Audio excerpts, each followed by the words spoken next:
Welcome back, Pirate Crew. It's your captain, Yeehaw Yadam, and we're back with another episode of 10-minute testing for the One Piece trading card game. In this series, we'll be showcasing a deck through competitive gameplay and analyzing its position in the upcoming meta.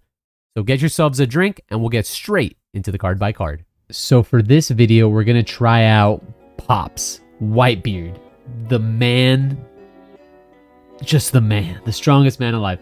I was really excited about this deck when it first was announced, but now after seeing the dominance in OPO3, a little less excited, but nonetheless, super big enjoyer of the Whitebeard. Dude's looking really cool. Just look at that mustache. So let's do the card by card really quickly. If you guys don't know what Whitebeard does, he is a 6k or 6,000 attack leader with 6 life, right? Super crazy. But at the end of your turn, every turn, you must add 1 card from the top of your life area to your hand.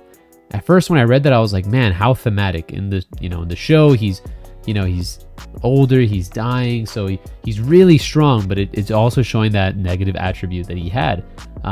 But when it comes to a card game, all that says, forget that entire text and say, I draw 2 cards every turn and my leader is a 6k base.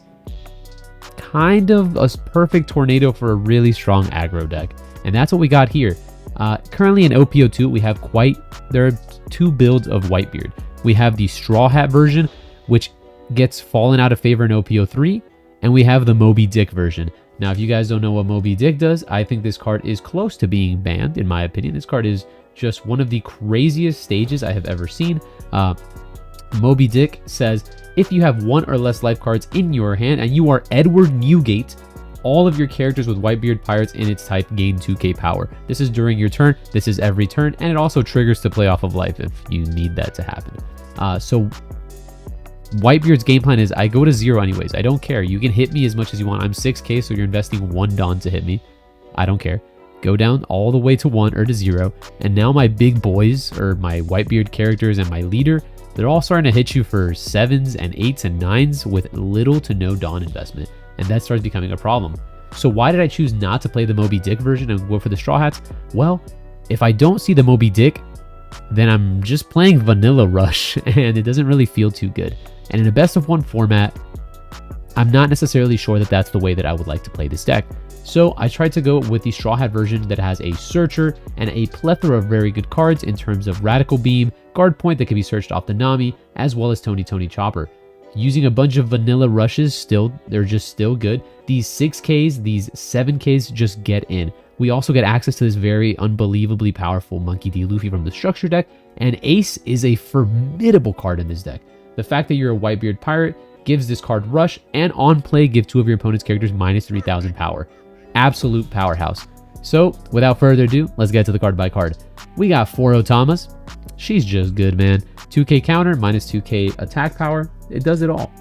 We've got 4 Namis in a Straw Hat version. There's no one that can be better than Nami.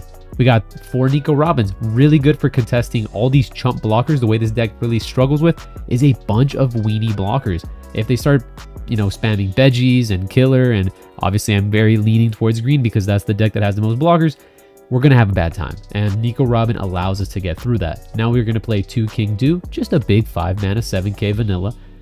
4 Aces, we want as much Rush at the end. We want our top end to just be Rush, Rush, Rush, and then we always want to keep up 2 to 3 Dawn towards the end of the game. 4 Makinos, because Makino makes it so that Nami and sometimes I guess Osama can attack, but another very overstated, overpowered card that came out in this set. 2k counter, 1 drop that makes your Nami a 5k. Broken. Then we're playing 2 Monkey D. Luffys, 2 more Monkey D. Luffys vanilla 6ks. These are the 2k counters from the tournament pack. 4 1-drop blockers in the form of Chopper, 4 more vanilla 6Ks in Frankie, 4 2K Brooks because Brook allows you to be more aggressive, 4 of the structure deck Monkey D. Luffy, another rusher and very easy to defend card, 4 Radical Beams, and 4 Guard Point. This is a list that I took from one of the players in the East that got first place with it in one of the Eastern tournaments, and I wanted to adapt it. So let's get right to the games. Alright, so for our first game, we've got Whitebeard versus Kaido, very classic aggro versus purple matchup. And we have a fantastic start. We go Nami. Nami finds us the Chopper, and we will pass it right back to our opponent, who goes Oni and pass. Not being able to be attacked after Oni feels really solid. So then our opponent goes, I go 6. He pitches a 2k, and then I will summon a Luffy. a vanilla 6k just to put more pressure onto the table. He'll go use this Impel Down Searcher, which this card is kind of everywhere, and he'll just swing at face. I'll take it because I just want as many cards in my hand as possible just to get all the information available. So I'll go 7 at face. He goes Hell's Judgment here, going down to 2 cards in hand. I'm kind of okay with it, and I will summon a King Do. Now it goes back to my opponent, who this turn I expect to have a really weak turn, but instead he just goes Douglas Bullet, which is slightly terrifying. Then I'll go 7, 7, 7 again. I believe he blocks one of these. Nope, he takes those. And then I will go 6, which I believe he defends. I want to keep 1 Dawn up because now I'm in Radical Beam range. So if he wants to Douglas Bullet into my Luffy, I have some way of protecting it, potentially. But I'm not necessarily sure. I just want to give myself that option if he wanted to go potentially for game by resting my blocker. So, still at 3 life. We've got a lot that we can work with here. He goes and 9 drops me. Not great for the good guys here. Gonna go ahead and remove our King Do. King Do is going to be KO'd, and then he's going to go ahead and use the -4 from the Douglas Bullet to rest the rest of our board. Now the Hannibal is going to go ahead and swing over our Nami. Can't really defend that. And then the Douglas Bullet is going to go ahead and check into my unblockable Luffy. I can't defend this, but I will make sure to defend this one just to make sure he has as much tempo as possible. Then he goes ahead and 6 at the Chopper, I believe. Because if he goes 6 at my Luffy, I defend it, whereas the other is a guaranteed KO on a blocker. So I'll go Nami. Nami's going to find me another Chopper. Chopper is a little bit more valuable than a Radical Beam because it does block 5k worth of damage. So I'll go ahead and 7 once again. He goes ahead and combos out of that one, going down to 2 cards in hand, and still very scary for us. Definitely gonna have to deploy a Chopper here. I want to go ahead and deploy the Nico Robin just in case that he has another low cost blocker. We can get through it, and then I'm gonna keep 3 Dawn up here just so that we have access to our very powerful event counters. He's gonna go ahead and play one of those 2-drop blockers that we spoke of, and then he's gonna go ahead and swing 10 at lead. I'm gonna go ahead and block this, block while I still can, and he's keeping 2 up here. He's gonna go ahead 10 at my leader one more time. This is going to fetch out a Radical Beam plus some sort of counter. And then he goes 5 at lead, and then just Muscle Memory. I decided to block, but I should have just let that resolve. I'm going to go Nico Robin, put 5. That's going to go ahead and remove the blocker off the board, and he chooses to either take this or defend this. Now, the last card in hand, I'm putting it as Hell's Judgment. So I'm going to go 8 over 5 so that he can't Hell's Judgment this. Now I'm going to go 9. Stating that if you have Hell's Judgment, now you have to have Hell's Judgment plus a 2k from life. And I think he takes this one as well. And then I'm going to go ahead and play double Makino.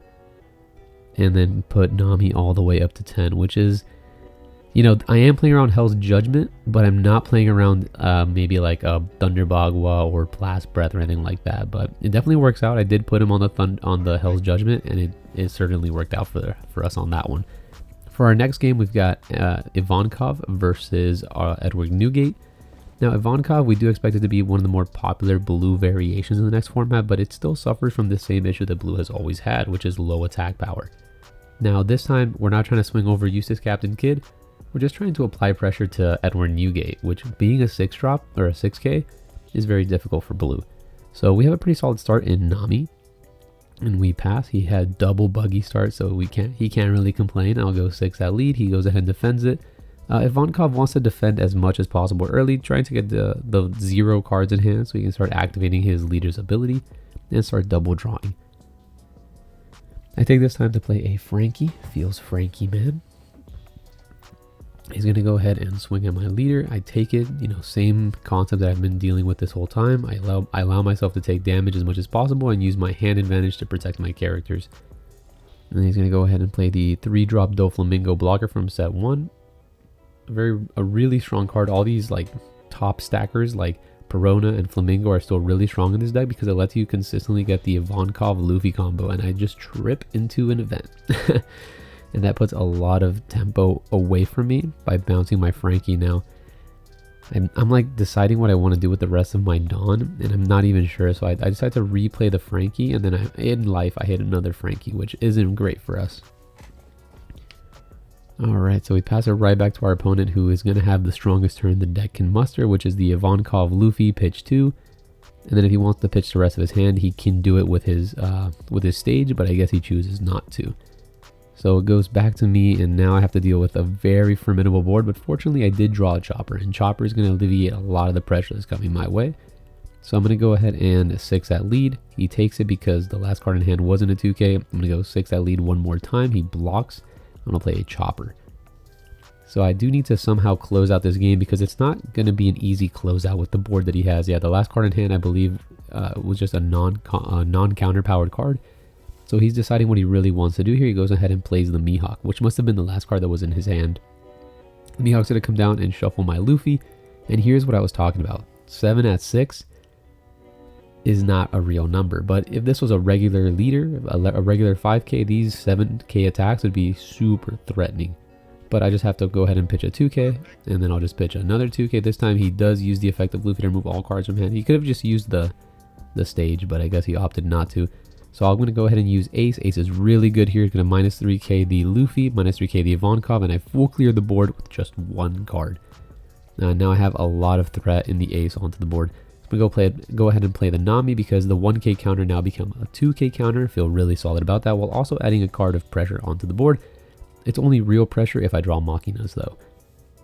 So it goes back to the Ivankov player's turn, and he's going to have to do a big think here because even though it looks like he's in a commanding position, I'm at 0 life, he is in a pickle here, right? He needs the strong attack power. So he's going to go 7 at my leader, and that's just not a real number once again. I just remove it with a 2K, then he goes 10, and then I Radical Beam plus a 1K. Then it goes back to my turn here. I have a lot of tempo going my way, and Ace is going to come right back down. He's going to do a lot of work here. Ace is going to minus 3 the Mihawk and solo clear the Mihawk. That feels pretty darn good.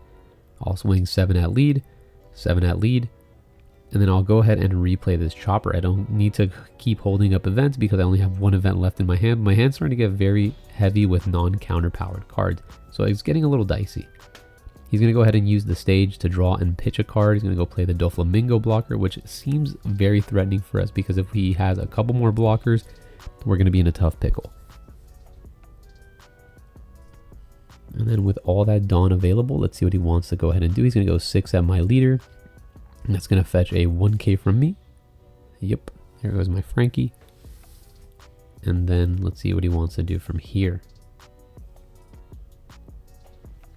How much Dawn does he want to attach on this Flamingo? Because at the end of the day, he needs to also play the card that's in his hand so he can double draw and then potentially draw into 2Ks, right? That's what the Flamingo blocker allowed him to do.